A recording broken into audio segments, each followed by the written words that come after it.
In the quiet town of Willow's Bend, where the river whispered secrets only the willows knew, lived a young blacksmith named Eli. His broad shoulders and calloused hands were a testament to his relentless work ethic, a trait that had earned him respect, if not friendship, from the townsfolk. The clanging of his hammer against the anvil was the heartbeat of the town, setting the rhythm of their days as they tended to their own tasks. Eli had a gentle smile that could melt the chilliest of hearts, yet his eyes held a hint of sadness that even the warm embrace of the town's hearth couldn't chase away. One day, as the sun began to kiss the horizon, casting a warm glow across the cobblestone streets, Eli's hammer fell silent. A rider, dusty and weary, approached the town's outskirts. The horse was lathered, its hooves echoing with urgency. The town square emptied as everyone hurried to their homes, whispering about the possible news the stranger might bring.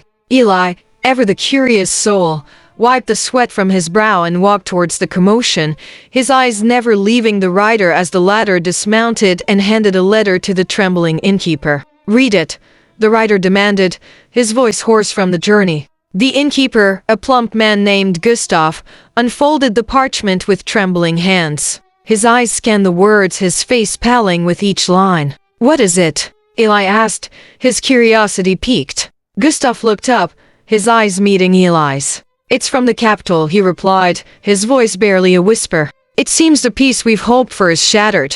The rider, noticing Eli's concern, spoke up. "Two families, the Montagues and the Capulets, have sworn vengeance against each other for generations. The prince has called for their reconciliation.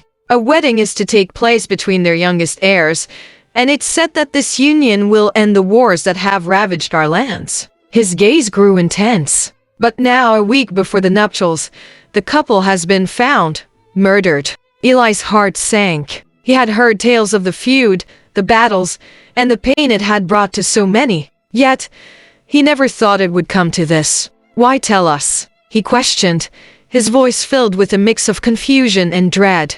The rider sighed heavily. "Because the prince believes that the key to solving this heinous crime lies within the hearts of those who knew the victims best." The square grew eerily quiet. The townsfolk exchanged worried glances, knowing that the fate of their country hung in the balance. Eli felt a sudden weight on his shoulders, a burden that seemed to mirror the darkening sky above. Little did he know, his quiet life was about to be forever changed by the tangled web of love, deceit, and a quest for the truth that lay in the shadow of this grisly act.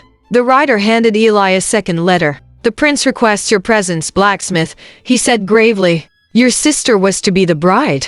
Eli's world tilted. His sister, Isabella, was the light of his life, her laughter the sweetest music he'd ever heard. The thought of her being snatched away by violence was almost too much to bear. His eyes scanned the letter, confirming the unthinkable. The wedding invitation was stained with her fiancé's blood, the words taunting him from the page. Without a word, Eli saddled his horse and set off for the capital, leaving the comfort of his forge behind. The journey was fraught with tension, each step his horse took echoing the thunderous beat of his heart. Upon his arrival, he was ushered into the grand castle, its opulence a stark contrast to the simplicity of his hometown. There, he met the surviving siblings of the murdered couple, Rosalind and Romeo. Their eyes met, and in that moment, a spark of understanding passed between them. Rosalind, a fiery young woman with a spirit as sharp as a sword, was the image of her slain sister.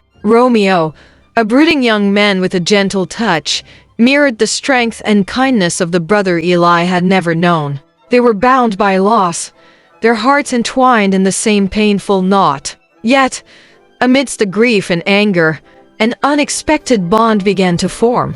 As they mourned together, the barriers of their family's hatred began to crack, revealing a shared determination to bring the killers to justice. The four of them, united in their pain and driven by a need for truth, set forth on a journey that would lead them through the treacherous labyrinth of palace intrigue, deceitful alliances, and a love that threatened to consume them all.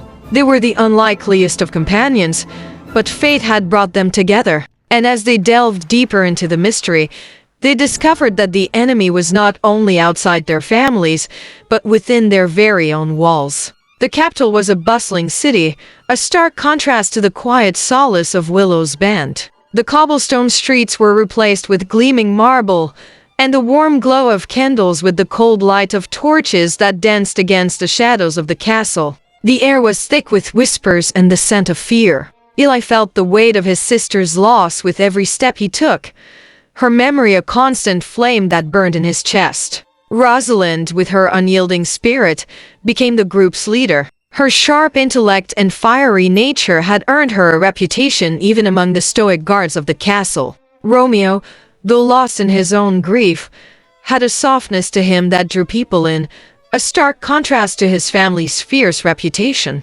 Together, they navigated the court's twisted corridors, seeking answers to the questions that haunted them all. Their first clue came from an unlikely source, a servant girl with eyes that had seen too much. She spoke of a secret meeting, hushed whispers in the night, and a shadowy figure that had slipped away before the murders. Eli's blacksmith instincts took over as he studied the weapons displayed on the castle walls, searching for any sign of a mismatched blade that could have been the murder weapon. Meanwhile, Rosalind and Romeo pored over letters and documents, their eyes peeled for any hint of a motive or a name. As they pieced together the puzzle, they found themselves drawn to each other, their hearts mending in the quiet moments between the chaos. The tension in the air grew thicker, and with each passing day, the stakes grew higher. The wedding was to be a symbol of peace, but now it loomed over them like a storm cloud, threatening to unleash a tempest of vengeance.